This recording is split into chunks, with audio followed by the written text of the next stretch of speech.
Olá, eu sou o professor Ricardo Ribas e hoje nós vamos falar sobre direcionamento do edital, direcionamento da licitação.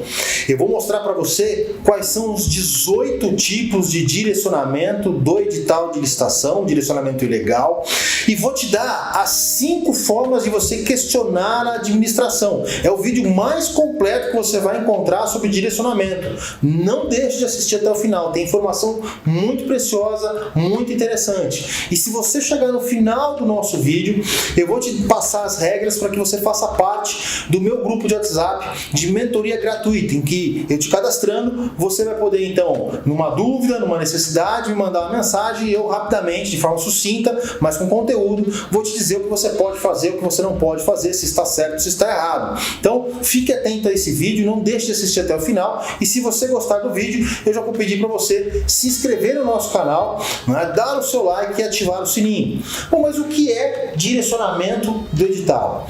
O direcionamento do edital ele pode acontecer de duas formas, em que eu restrinjo o objeto licitado para um tipo só de produto, para um modelo em específico, ou seja, eu acabo direcionando o descritivo do meu objeto para que só aquele objeto, para que só aquele produto daquela marca, daquele modelo me atenda, ou eu posso direcionar o meu edital de licitação para uma empresa específica.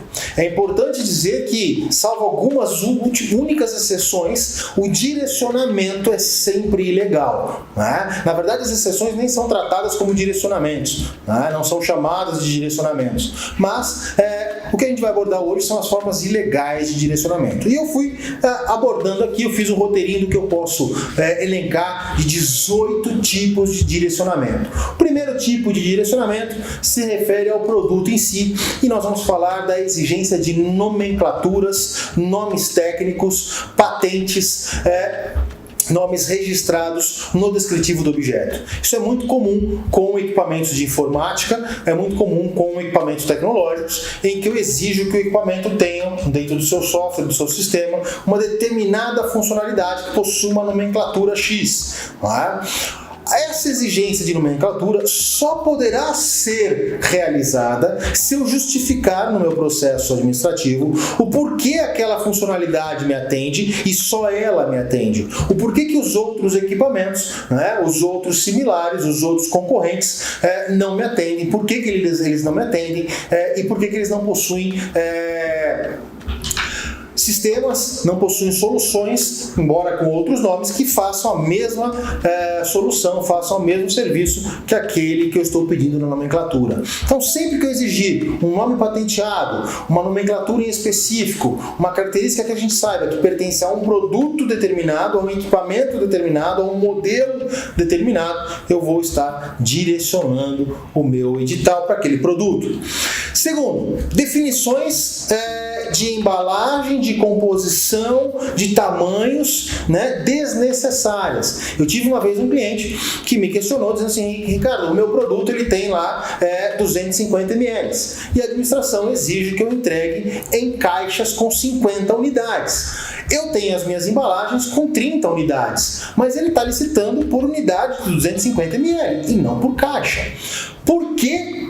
Né? Como eu vou questionar a administração? Posso questionar? E aí a resposta foi de que sim. O formato da embalagem, né, dos produtos estava direcionando, estava impedindo a participação desse meu cliente. Uma outra situação, eu exijo lá que o pallet ele seja embalado com aquele filme plástico, né, ao invés de ser amarrado com cordas, né?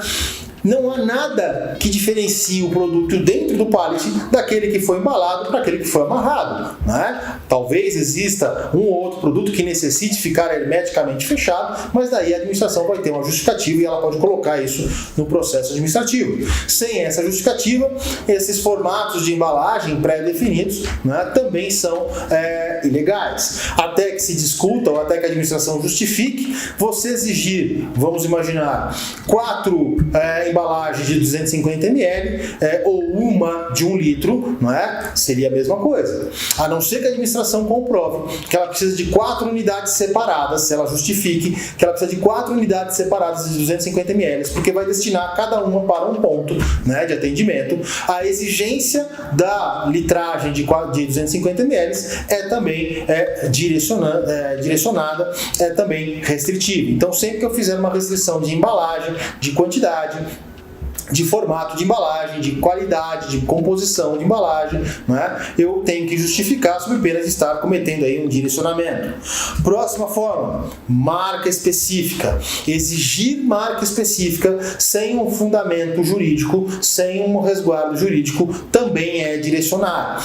Você pode exigir marca, por exemplo, em decorrência de processos de padronização, em decorrência de procedimentos de seleção prévio, em que você fez ali o diagnóstico de quais marcas eram aceitáveis, para a preservação de uma garantia contratual de um equipamento, mas sempre de forma justificada. Simplesmente você exigir a caneta da marca X, o sabão em pó da marca Y, não é? O toner da marca tal, não é restritivo. Há jurisprudência, inclusive, dizendo que no caso de toners, por exemplo, se o equipamento já não está mais em garantia de fábrica, você não poderia, o edital não poderia exigir que o toner, né, que o cartucho, seja original de fábrica da marca da fábrica, mas sim que ele seja original, porque existe original genérico. Então tomem cuidado, porque a exigência de marcas muitas vezes pode ser um sinal de direcionamento, ok? Eu vou deixar no descritivo desse vídeo um link de acesso a um artigo que está lá no nosso site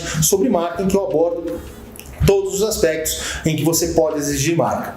Beleza? Vamos em frente. Próxima possibilidade: exigências técnicas impertinentes. Tive um caso uma vez de um equipamento de um cliente meu, que ele é touchscreen, ele tem lá uma tela de comandos do equipamento, né? O produto do meu cliente é touchscreen, e o edital exigia que o equipamento fosse analógico, que não tivesse tela touchscreen, mas que tivesse teclas efetivamente, botões, né? Ora, qual a diferença técnica, qual o impacto do touchscreen ou do analógico no exame, era uma máquina de exames, no exame que a máquina vai realizar? Será que ser touchscreen, será que ser de botão vai interferir na qualidade do exame, do funcionamento da máquina? Se não for interferir, a exigência de analógico, ou mesmo o inverso, de ser touchscreen, também é restritiva, ok? Então, exigências técnicas impertinentes. Vamos falar agora de dois tipos muito parecidos: velocidades e rendimentos específicos. A administração exige que aquele processador tenha uma velocidade X. A administração exige que determinado equipamento possua uma litragem Y, ou que determinado veículo possua uma caçamba ou um porta-mala com uma litragem Y. Essas exigências pontuais, específicas, sem tolerâncias, sem valores mínimos de aceitabilidade, também configura restrição de acesso, também configura direcionamento. O correto é você dizer, no mínimo, vamos imaginar aqui, 200 litros, no mínimo, tal velocidade. E aí, então, eu passo a avaliar as propostas e os licitantes de acordo com aquela litragem mínima. Uma outra forma possível de você contornar esse direcionamento, você evitar o direcionamento, é você definir um valor de velocidade ou de rendimento, aqui que nós estamos falando, mas você criar também um percentual de tolerância para mais e para baixo, né? Para mais e para menos, né? Acima e para baixo. Então, exemplo, eu quero uma litragem de 200 litros no meu equipamento, mas eu permito uma tolerância de 10% para cima e para baixo. Então, aquele que tiver menos 20 litros ou mais 20 litros também está dentro. É óbvio que esse percentual de tolerância deve permitir mais de uma empresa, mais de um modelo, senão você acaba também caindo no direcionamento. Então, exigências aí de velocidades e rendimentos específicos. O correto é dizer no mínimo isso, ou eu quero tanto com a tolerância para cima e para baixo de tal percentual. Materiais específicos. Alguns equipamentos, eles podem ser fabricados com materiais diversos e ter o mesmo rendimento, a mesma finalidade, a mesma função, mas com materiais diversos. Às vezes um aço mais nobre, um aço menos nobre, né? E aí a administração acaba optando por um deles. Sempre que essa opção ela se der de forma injustificada, sem fundamento, por exemplo, numa norma técnica, a definição, mesmo que seja para, aqui no nosso exemplo, o aço mais simples, menos nobre, essa exigência também será restritiva. Por quê? Porque pode ser que um determinado fabricante trabalhe, né, com aço mais nobre. Então, você deve sempre, primeiro, né, tentar verificar se existe uma norma técnica disponível para escrever como deve ser o equipamento, qual é o material de fabricação do equipamento, e não existindo, permitir aí os mais variados tipos de materiais, ok? Que te atendam a necessidade. Se você eventualmente criar uma restrição, não quero esse determinado material, você tem que obrigatoriamente justificar de forma objetiva. Não basta um querer seu, um não quero, não gosto, você tem que criar uma justificativa objetiva técnica. O porquê aquele produto, aquele equipamento não vai te atender com aquela característica em específico. Vamos em frente. Nomenclaturas específicas em atestados, um direcionamento aí mascarado lá na minha qualificação técnica. Então eu exijo, isso aconteceu já com 2 ou 3 clientes meus que executavam serviços de manutenção predial, e o edital exigia que o atestado mencionasse um determinado insumo com uma palavra, um determinado nome. E o atestado do meu cliente, ele possuía aquela comprovação, mas o nome que foi colocado no atestado dele era sinônimo. A nomenclatura não era idêntica. A administração acabou por inabilitá-lo a um direcionamento. Eu tenho que tomar cuidado de verificar se os atestados atendem com nomenclaturas sinônimas aquela exigência do edital. Então não posso ser restritivo, não posso estar vinculado a uma nomenclatura em específico. Quantitativos específicos, por mais que a maioria do pessoal já saiba, também é uma forma de direcionamento. Eu exijo que o licitante me comprove que ele já executou com um quantitativo X, que não obedece aos percentuais definidos aí na jurisprudência para quantificação dos atestados. Os tribunais de contas, hoje em dia, têm quase que todos eles pacificado que para a comprovação de quantitativo, a administração não pode exigir mais que 50% a 60%, depende aí de cada tribunal de contas, 50% a 60% do quantitativo total licitado daquele objeto. E aí, então, a administração passa a exigir 100% daquele objeto. Exigência restritiva. Eu tenho que ater aí o meu quantitativo a determinadas regras da jurisprudência, 50% a 60%, ok? Vamos mais à frente. Itens irrelevantes. Exigir a comprovação de itens irrelevantes. Eu tenho 2 irrelevâncias para a minha qualificação técnica. Eu tenho a irrelevância financeira e a irrelevância técnica. Um exemplo de um cliente meu no passado. O edital de licitação exigia que o licitante comprovasse, era uma licitação para a construção de um hospital, se exigia que o licitante comprovasse que ele havia plantado 3 árvores médias, aqueles brotos de árvores, 3 árvores médias num jardinzinho ali anexo ao terreno, para um paisagismo local. Mas a exigência era de que ele comprovasse as 3 árvores. E aí, então, nós questionamos qual era a pertinência, primeiro, técnica dentro de um objeto que é a construção de um hospital, e 2, qual é a pertinência financeira de 3 brotos de árvores, 3 árvores ainda em crescimento, perto da construção do hospital. A administração pública bateu o pé que exigiu, nós fomos ao judiciário e aí obtivemos aí a suspensão da licitação, porque obviamente estava direcionando, estava restringindo o acesso aos demais licitantes, porque provavelmente já existia aí algum licitante com aquele atestado de capacidade técnica mencionando aí as malditas 3 árvores, ok? Vamos para frente. Registros prévios. É muito comum isso, principalmente em serviços e obras de engenharia, que alguns editais peçam que o licitante, para participar da licitação, comprove ter o registro da empresa no local de prestação do serviço. Essa exigência é um direcionamento para as empresas locais, é uma restrição de acesso. Não há sentido de exigir que o registro seja local para participar em habilitação. O que se pode exigir é que, vencendo a licitação, aquela empresa que não possuir o registro no CREA local, por exemplo, no Conselho de Entidade de Classe local, faça os registros, obtenha as licenças, obtenha os alvarás, tanto a documentação operacional quanto profissional para poder executar o objeto. Agora, como condição de habilitação, como condição de participação na licitação, a exigência de registro prévio em entidade de classe, né, do local, né, não é de forma genérica, mas do local em que vai ser executado o objeto, também é restritivo.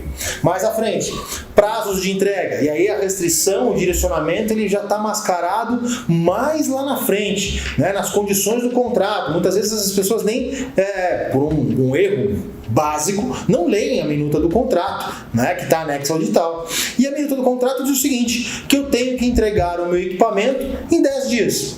E aí um cliente me liga e fala assim, Ricardo, só para fabricar o produto, sem contar entrega, despacho, né? sem contar a homologação do produto, né? Autorizações de fornecimento, alguns produtos, por exemplo, precisam de autorização, né? Do Exército, muitas vezes, se formos falar em segurança pública, né?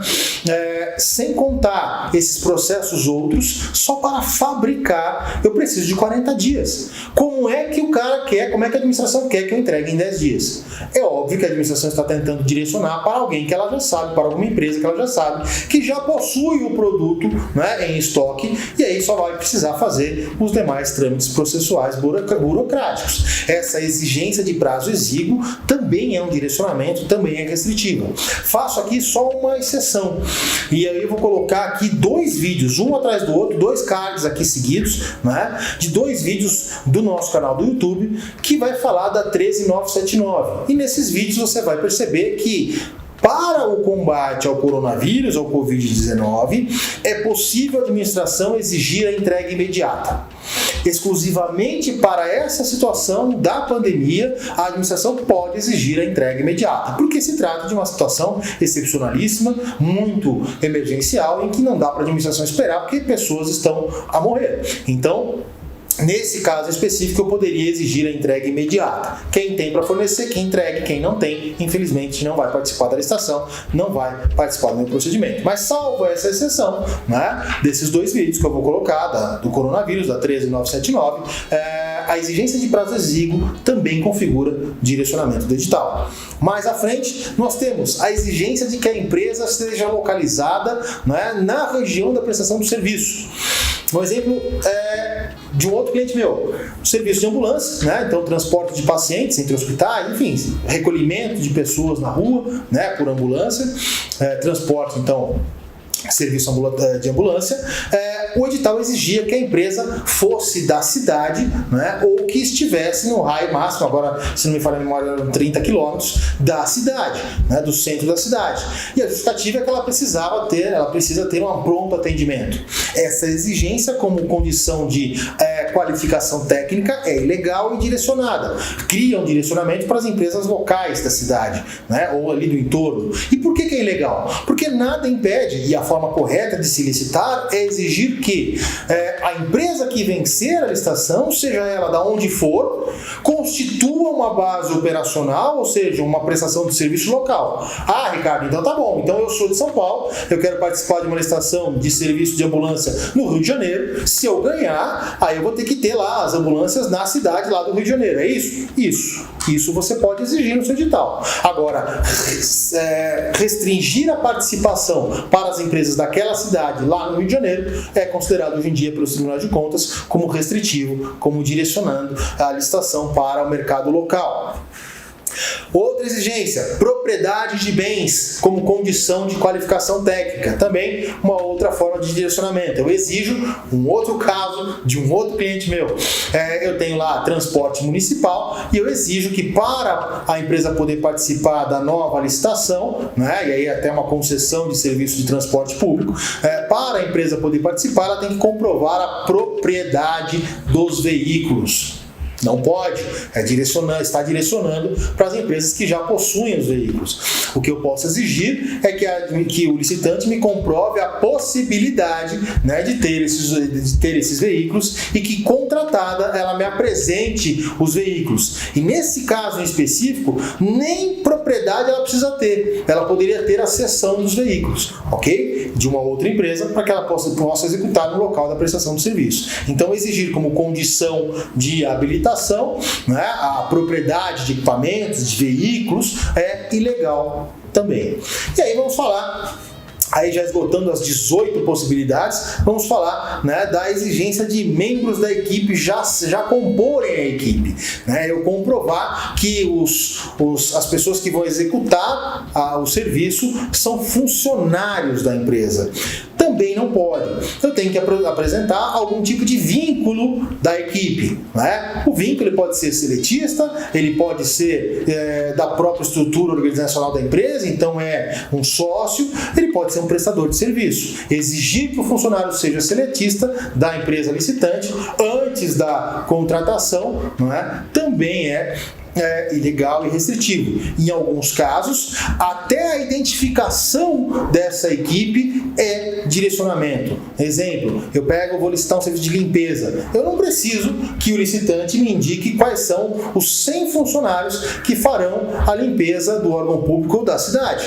Basta que ele me indique o preço, né, o valor unitário por posto de serviço, para que eu possa verificar a execuibilidade. E aí, se ele for contratado, ele vai me apresentar a lista de funcionários que ele contratou para executar aquele serviço. Então, dependendo se o serviço nem técnico é um serviço mais de mão de obra básica, nem mesmo a definição da equipe, a comprovação da existência da equipe, eu posso exigir como condição de habilitação.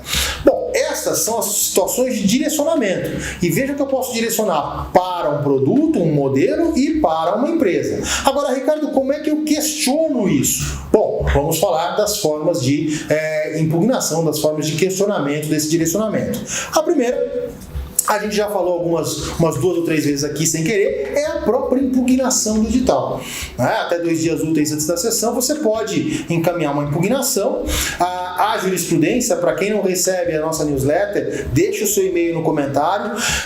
Semanalmente eu encaminho uma newsletter para os meus close friends, para os meus clientes, para os cadastrados, com notícias, informações, jurisprudência. Diariamente eu coloco no post no Instagram também informações jurisprudenciais, decisões, novas normas. É importante que você deixe o seu contato, sua forma de contrato, né? Tanto para a newsletter, o seu e-mail, quanto vá lá no Instagram, procure prof.ricardo.ribas, né? prof.ricardo.ribas, né? Tá aqui no nosso vídeo, para que você possa, então, ter acesso a essas informações, conteúdo de verdade, todo dia útil para você, né? E então, vamos voltar para cá, nós vamos falar da primeira forma de questionar o direcionamento, que é a impugnação ao edital. Até 2 dias úteis antes da sessão, eu posso impugnar o meu edital. E num desses posts lá no Instagram, eu já estava ensinando que a impugnação ela pode ser apresentada eletronicamente. A jurisprudência, por mais que o edital diga, e aí mais um direcionamento, por mais que o edital diga, né, que a impugnação, o pedido de esclarecimento tem que ser fisicamente feito lá no órgão, né, a jurisprudência da maioria dos tribunais de contas dizendo que deve ser aceita a impugnação eletrônica por e-mail, ok? Por quê? Porque hoje, num mundo globalizado, e olha só até a oportunidade, numa quarentena, não há quem faça um protocolo físico, né? Então deve ser aceito, não só por conta da quarentena, mas por conta da própria modernidade em que vivemos, né, do estado de tecnologia que nós temos, deve ser aceita a impugnação por e-mail. Quem precisar de mais informações sobre isso, entre em contato comigo. Segunda, uma notificação à autoridade. Por quê? Embora nós saibamos que isso não devesse ocorrer, muitas vezes, né, a autoridade superior nem mesmo está sabendo como está funcionando ali o procedimento licitatório, né? E a impugnação acaba sendo respondida pelo pregoeiro, pela comissão de licitação, e o prefeito sequer sabe. E às vezes aquela comissão, aquele pregoeiro está direcionando. E veja, falar em direcionar não significa que o cara é do mal, não significa que ele está, né, querendo obter uma vantagem devida, não significa que ele está cometendo um crime porque quer, que há dolo. Não, às vezes ele está direcionando sem saber, né, por desconhecimento, por falta de conhecimento. É o caso, por exemplo, de você exigir lá a nomenclatura patenteada. Às vezes ele não sabe que ele não podia mencionar aquilo, não é? E ele acaba julgando a tua impugnação improcedente. E é um claro caso de direcionamento.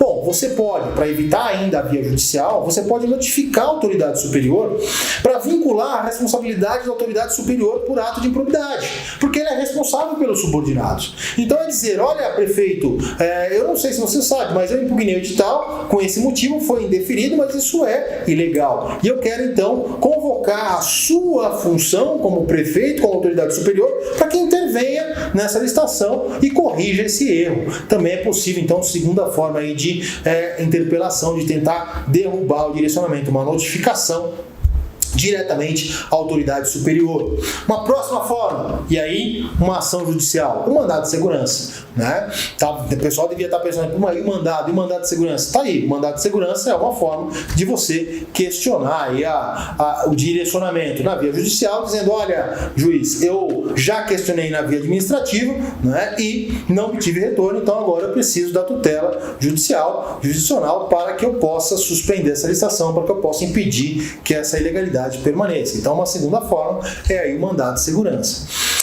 Uma quarta forma, representação. Representação no Tribunal de Contas. O Tribunal de Contas competente possui, né, legitimidade para analisar eventuais direcionamentos e suspender as licitações. Então, você também pode, né, representar ao Tribunal de Contas. E a última hipótese é também representar ao Ministério Público para comprovar o direcionamento. Ok? Então, fica aí. Impugnação, a notificação, o mandado de segurança e as representações do Tribunal de Contas e ao Ministério Público.